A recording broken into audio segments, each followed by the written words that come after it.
Assalamualaikum warahmatullahi wabarakatuh. Madza darsunal ana? Darsunal ana al-lughatul arabiyyah.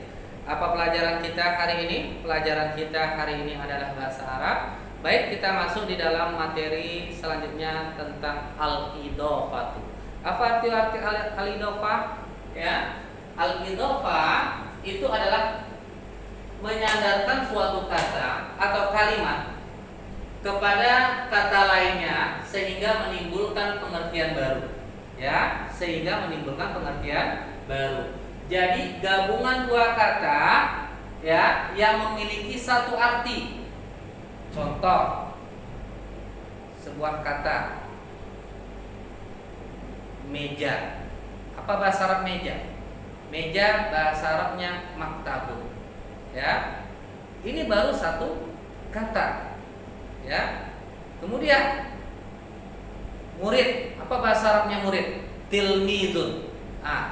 Jadi kalau ini bukan satu kata, tapi kalau digabungkan meja murid, nah ini menjadi sebuah maknanya satu arti. Ya, berarti meja ini punya murid. Nah, inilah yang disebut namanya al-idhofah. Ya, jadi gabungan dua kata yang memiliki makna satu arti. Meja murid berarti mejanya punya murid. Ya, jadi kata pertama ini disebut namanya mudhofun. Jadi kata pertama disebut mudhofun, kata yang kedua disebut namanya mudhofun ilaihi. Ya, mudhofun ilaihi, syarat untuk mudhof ya. Yang pertama, kata yang pertama itu tidak didahului alif lam. Alif dan lam. Jadi dia tidak memakai alif dan lam atau al. Yang kedua, tidak berharokat akhirnya di akhir kata tersebut tanwin. Contoh an, in, un, tidak memakai. Ya. Jadi sebuah contoh pintu kelas. Apa bahasa Arab pintu? Babun.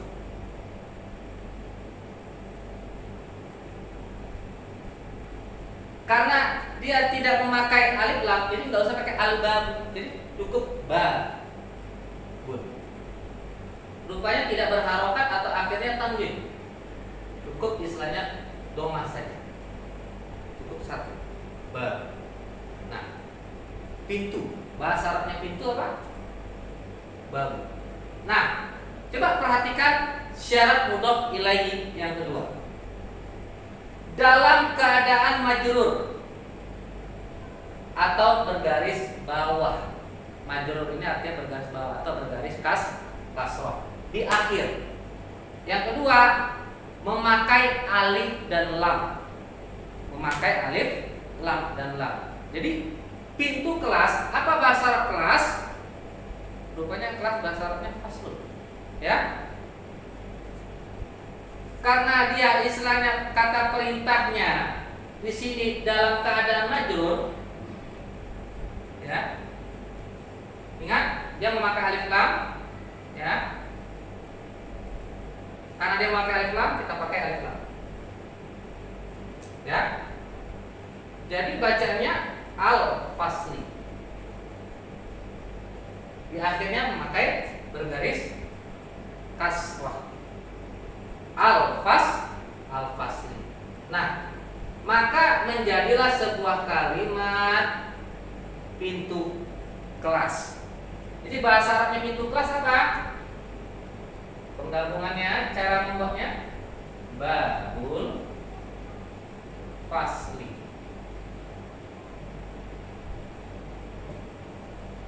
Pintu kelas. Paham toh?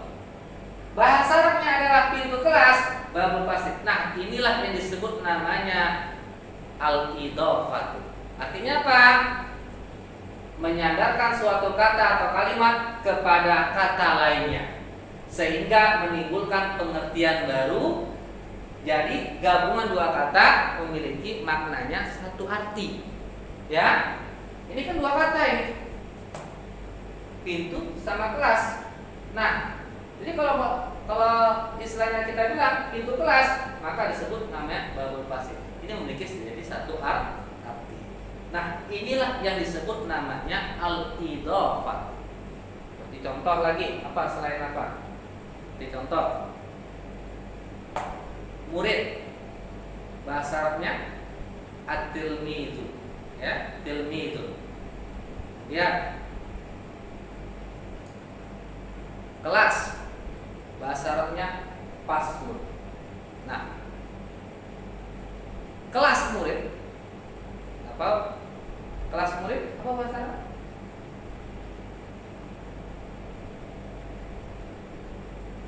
Faslun, tilmi.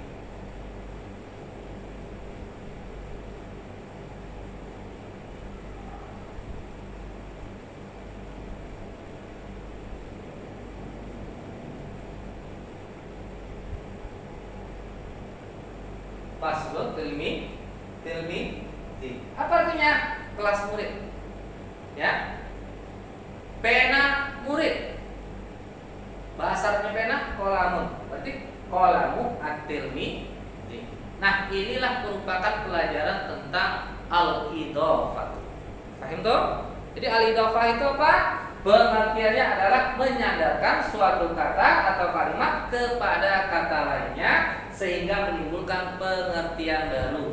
Ya, jadi gabungan dua kata yang memiliki makna satu arti. Ya, seperti masjid, ya, murid. Itu kan dua kata itu, masjid sama murid. Kalau digabungkan, masjid murid, masjid punya murid, masuknya masjid murid, berarti masjidun at-tilmiz. Ya, pintu kelas, pintu kelas, dua kata, babun sama faslun dijadikan sebuah memiliki makna satu arti. Pintu kelas berarti babu al-fas. Inilah yang disebut namanya al-idhofah. Baik, mungkin itu aja pengertian tentang al-idhofah. Terima kasih. Assalamualaikum warahmatullahi wabarakatuh.